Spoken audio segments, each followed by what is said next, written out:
scouring YouTube the other day and looking at all those wonderful speakers that are on YouTube that are extremely impressive, I came across a range of 10 reasons that create success, or the 10 things that make me successful, etc. So I thought what I'd do is I'd write a list down and see whether I could write what I think makes a successful person in 10 points. Couldn't do it. Tried, got to about 20 points, and I thought it was a fairly concise sort of a list. So I got it down to 15 points for you. So I'm going to give you my 15 points for success. I couldn't get them into 10, so I apologise for that. But I'll give you the 15 things that I think make someone successful and make me happy. So here we go. Learn to love what you do. If not, change what you do. What I mean by that, if you're in a job or you're in a relationship or you're in a friendship group that really isn't floating your boat, change it. Move on. You'll be doing them a favour and also you a favour, because when you're not true to yourself, you're generally not true to the people that you're working with, live with, or socialise with. And in addition to that, you can learn to love a lot of things that you're not necessarily good at or think that you're good at. When I got into real estate, one of the things that really disappointed me was the code of conduct of some of the opposition that we were working against. So what I learnt to do is I actually learnt to love the business itself for the people that I was dealing with at a public level. So I found one point in my job structure that really gave me a lot of glee, which made me cope with the negative stuff. Number 2, perfect the art of practicing and learning. Learning and practicing are skills. We have a lot of downtime in our day. On some of the time essence subjects that I've given lately, one of the things that I've really found pertinent, when people are honest with me, some people will be really frank and tell me that they waste up to 7 hours a day in non-productive activity. If you are one of those people, imagine if you took 2 hours out of the 7 and added some education into that. And then what happens with education is part of practice. If you do education in a routine, it becomes practice for you, and that makes you better at your art. Number 3, be multicultural. We now live right across the globe in a very multicultural environment. Here in Melbourne, just to give you an idea, in CBD Melbourne, there are something in the vicinity of 33 different types of cuisine that are available to you as a consumer. It is respectful to know a little bit about each nationality that comes into our environment now. So no different to the taxi driver. If you know a little bit about different nationalities, you can converse with the taxi driver, have a more pleasant trip. If you go to a coffee shop and buy a coffee, it'd be interesting to know a little bit about the nationality or the background culture of the person serving you. That will not only help you in your general business day, but what it'll do, it'll make you feel better as a person, because what we need to do as humans is we need to interact. That will help you interact at a higher level. Number 4, set goals for yourself and know the goals of those that you love.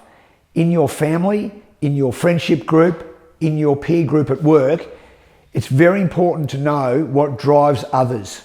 So therefore, you can help them aspire to their goals, and inadvertently, without them even knowing sometimes, they will help you. So it's very important that your goals are set. It's good to have 3 sets of goals: personal, financial, and business. I generally like to do my goals in a 1, a 3, and a 5-year run, so I've got a plan up ahead. And having some short-term goals is good, because as you reach them, it will inspire you to get to the next level. Number 5, aspire, strive, but do not envy. Envy, as most of you know, is one of the deadly sins. But aspiring and striving is what us humans need to do to evolve. And it can be health, it can be business, it can be other personal things, the acquisition of wealth, whatever it might be, but we need to aspire and strive. And that comes down to learning and making sure that we educate ourselves on a daily basis. Number 6, fear. Use it as motivation. Doubt kills. Doubt is very, very bad. It creates a part of the brain, and it signifies a part of the brain that we all have that we need to control. I use fear as a motivation, so the things that I'm fearful of, I generally will jump at or learn. So if there's a skill set that I don't particularly have and I've been a little bit distant with it or fearful with it, I generally will try and push myself over the line and learn a bit more about it. And what I've found is when I've mastered it, other things have come into play and I've been able to master other skill sets that I didn't have beforehand. Number 7, routine. Routine is great for mental balance. We need a little bit of routine in our day every day. And a lot of people run their day on a very ad hoc basis, but routine is good. And as in my previous video, I spoke about trigger points. The good thing about routine is it creates a trigger point. And what happens with that is that there'll be certain things in the morning, when I get up of a morning, that trigger me back into the business mode. No different to when I walk into my office. I'm back in the business mode, and I tend to find that it's like a funnel and channeling me a whole lot of business ideas, etc. So routine is great. Getting up at the same time in the morning is good. Having a routine for breakfast, having a routine for exercise, having a routine for education.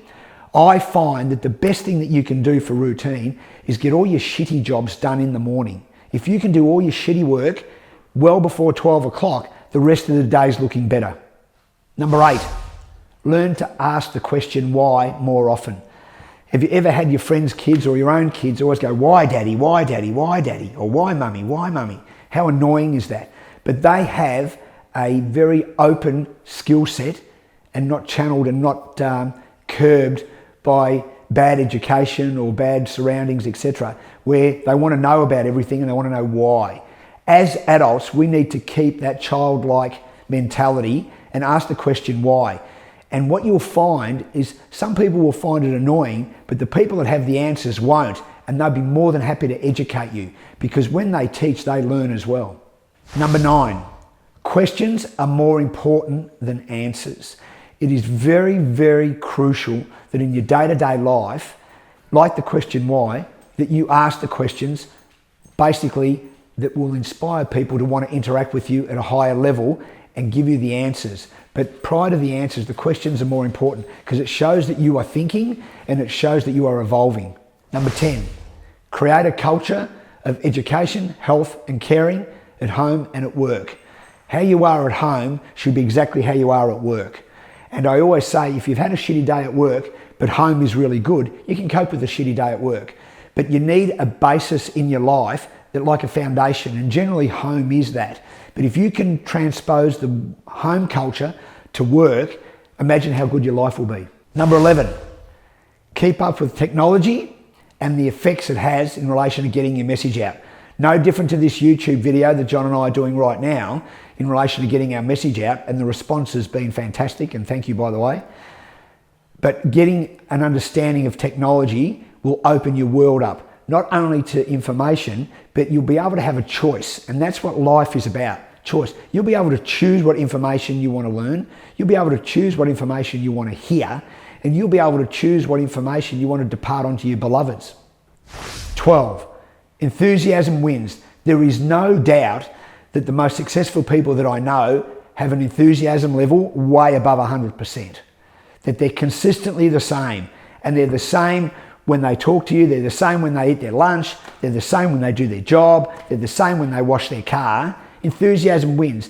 And there's an adrenaline thing that runs with enthusiasm. It gets all the endorphins going, and with enthusiasm, it tends to be magnetic and it's catchy. Other people get involved in it with you. Number 13, very important. Everybody matters. Everybody matters. No matter who's serving you, no matter who you're dealing with, no matter who you're talking to on the phone, everybody matters. And if we take that approach on a day-to-day basis, our community at large will significantly be enhanced. Number 14, good food, sleep, and downtime are super important, super important. What I mean by that is this: you know what you put in your body is what you get out of it. The second thing is you need good sleep. So sleep is one of the largest components of a successful life that you'll ever have. That downtime and that repose when you go to bed is very, very important. The other thing is you need downtime for your brain. For me, I love watching superhero cartoons like Green Lantern and Batman, and that's downtime for me. And I find that when I do that, I just veg out. And the reason I love superheroes is they're always doing good good for the community. And that's the thing that really inspires me to watch those cartoons. I still love them at my age. So in short, what I say to you is there'll be something that you can do that gives your mind just that break. Our minds need to be dormant for a certain period of day so they can regenerate. Last but not least is number 15. Bless yourself when you succeed. Pat yourself on the back, on the shoulder, right? And have the belief that I am worthy. Our culture sometimes doesn't give us the disposition to be able to do that. I say to you that when you're doing a good job, understand you're doing a good job and bless yourself for it.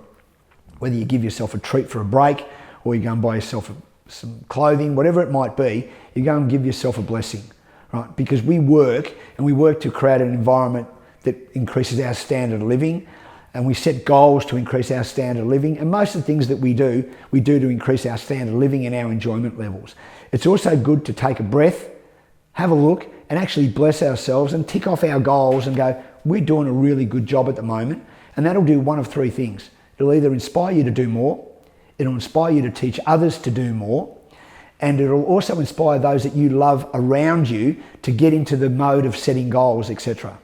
So good luck. Thanks very much for listening. I hope my 15 points of success have helped you along the way. God bless.